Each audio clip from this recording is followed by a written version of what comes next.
আসসালামু আলাইকুম। Hello viewers, কেমন আছেন? আশা করি ভালো আছেন। আমি আপনাদের দয়ায় ভালো আছি, আলহামদুলিল্লাহ। আজকে আমি মুসুরের ডাল দিয়া, সজনা দিয়া, টমেটো দিয়া আর আম দিয়া টক ডাল রান্না করব। তার জন্য আমি এখানে হাফ কাপ পরিমাণ মুসুরের ডাল নিয়েছি, আর সজনাটা আমি এভাবে কেটে নিয়েছি, আর দুটো টমেটো নিয়েছি, টমেটো এভাবে আমি কেটে নিয়েছি, আর আম 4 খণ্ড করে নিয়েছি, একটা আম। এখন আমি এটা রান্না করব, আপনারা আমার সঙ্গেই থাকুন। এখন আমি ডালটা চুলায় বসাই দিলাম, চুলাটা অন করে দিব। প্রথমে হাই হিটে দিব, তারপর বলক উঠলে এটা লো হিটে দিব। ঢেকে দিচ্ছি বলক ওঠা পর্যন্ত। বলক উঠে গেলে তারপরে আমি টমেটো দিয়ে দিব।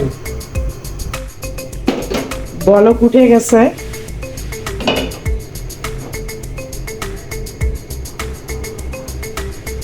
এখন দিয়ে দিব টমেটো।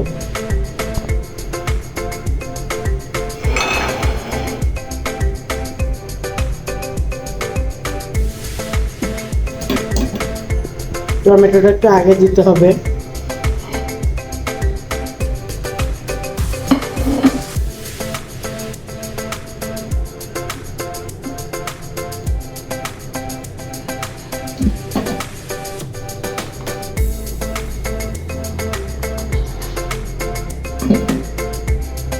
ঢেকে দিচ্ছি, টমেটো আর ডাল একসঙ্গে সিদ্ধ না হওয়া পর্যন্ত আমি ঢেকে রেখে দিব। এখন আমি দিয়ে দিব লবণ। লবণটা আমি আমার পরিমাণ মতো দিব।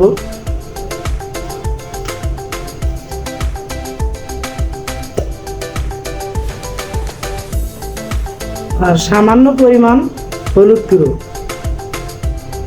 হলুদ গুঁড়ো সবসময় ডাইলে কম দিতে হয়,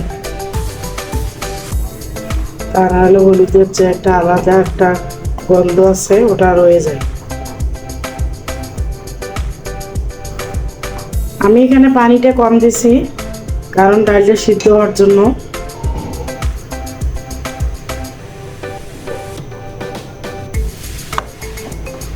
পানিটা আর একটু শুকিয়ে গেলে আর ডালটা একটু সিদ্ধ হয়ে গেলে তারপরে আমি একটা ঘুটনির সাহায্য ঘুটে নেব।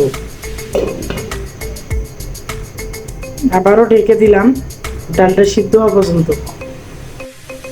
ডালটা আমার সিদ্ধ হয়ে গেছে, এখন আমি এটা ঘুটনির সাহায্যে ঘুটে নিব। পুরো ডালটা আমি এভাবে ঘুটে নেব। ডালটা দেখেন ঘুটে নিছি, একদম অনেক মোলায়েম হয়ে সিদ্ধ হয়ে গেছে, আর একটু দানা দানা নাই। এখন আমি অন্য চুলায় একটা গরম পানি দিছি, এই গরম পানিটা এখানে দিয়ে দিব। অবশ্যই গরম পানিটা ইউজ করতে হবে এখানে, কাঁচা পানি দিলে ডালের স্বাদটা চলে যাবে। আমি টক ডাল রান্না করব, ওই জন্য একটু পানির পরিমাণটা বেশি দিব। আর এখন দিয়ে দিচ্ছি সজনা আর আম।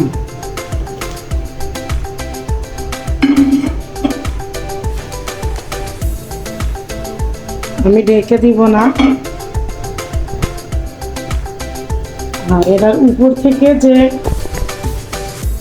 ফেনা ফেনাটা চলে আসছে এটা আমি উঠায় নিচ্ছি, এটা ফেলাই দিব।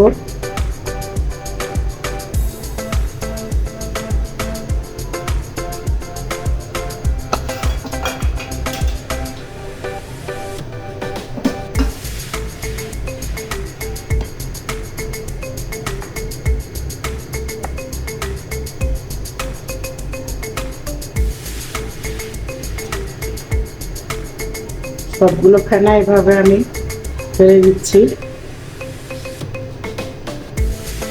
এটা থাকলে ডালটা আসলে দেখতে কেমন জানি লাগে, ভালো দেখায় না।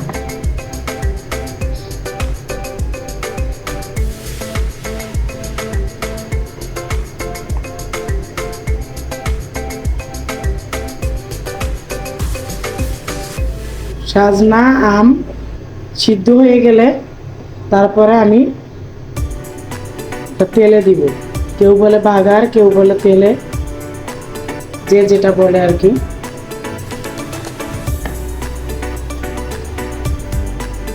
যতটুকু পানি দিলাম আমি গরম পানি, ইনশাল্লাহ হয়ে যাবে।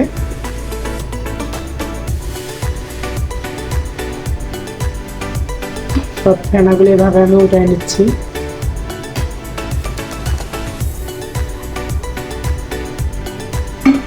আমার সাজনা সিদ্ধ হয়ে গেলে তারপর আমি তেলে দিয়ে দিই।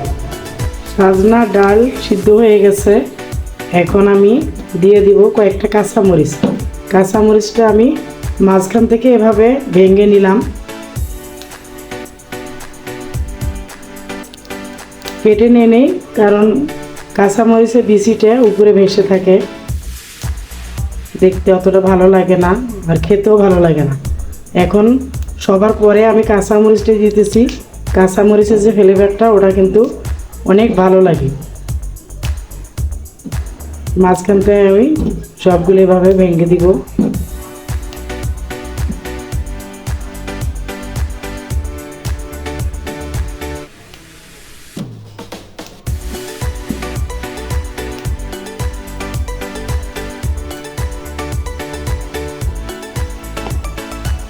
এখন আমি রসুন আর পেঁয়াজ কুচি দিয়ে এটা আমি তেলে দিব। ডাল তেলে দেওয়ার জন্য আমি চুলায় কড়াই বসিয়ে দিচ্ছি। এখন দিয়ে দিচ্ছি পরিমাণ মতো তেল।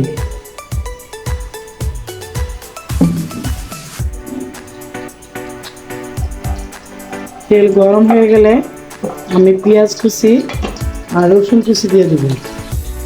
আপনারা চাইলে তেজপাতাও দিতে পারেন, আর তেজপাতাটা আমার হাতের কাছে নাই, ওই জন্য আমি দিলাম না। রসুন কুচি আর পেঁয়াজ কুচি দিব।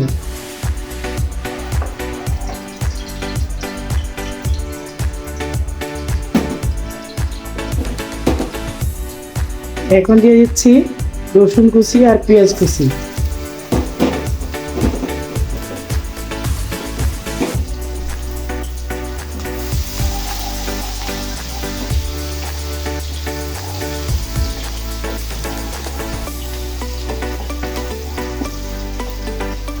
রসুন কুচি আর পেঁয়াজ কুচি এটা আমি বাদামি কালার না হওয়া পর্যন্ত এটা ভেজে নিব।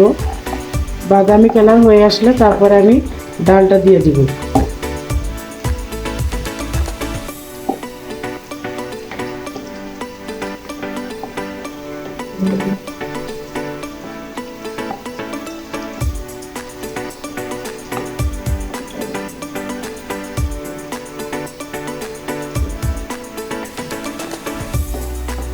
বাদামি কালার হয়ে আসতেছে, এখন আমি ডালটা দিয়ে দিব।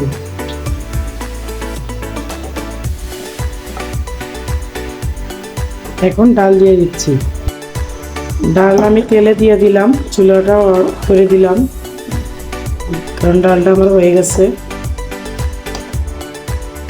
এখন আমি একটু পরে পরিবেশন করব।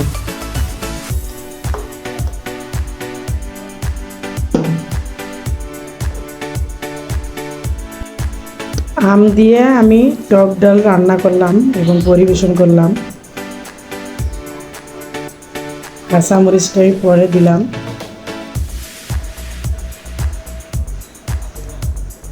আমি যেভাবে রান্না করলাম আপনার বাসায় ওভাবে রান্না করবেন, দেখবেন অনেক ভালো লাগবে। আর এখন প্রচুর গরম পড়ছে, গরমে কিন্তু টক ডালটা অনেক ভালো লাগে। আর সাজনাটা অনেক উপকার, দেহের জন্য অনেক উপকার। আর আমি আম দিয়ে রান্না করছি, আমটা গলে যায়নি কিন্তু অনেক সিদ্ধ হয়ে গেছে। তা আমার রান্নাটা যেভাবে আমি করলাম ওভাবে আপনার বাসায় রান্না করে খাবেন, আশা করি অনেক ভালো লাগবে। আর ভালো লাগলে আমার চ্যানেলটা সাবস্ক্রাইব করবেন। আর আমার একটা পেজ আছে, পেজেও আমি এই রান্নাটা ছাড়ি, আর পেজটাকে ফলো দিবেন। ভালো থাকবেন, আল্লাহ হাফেজ।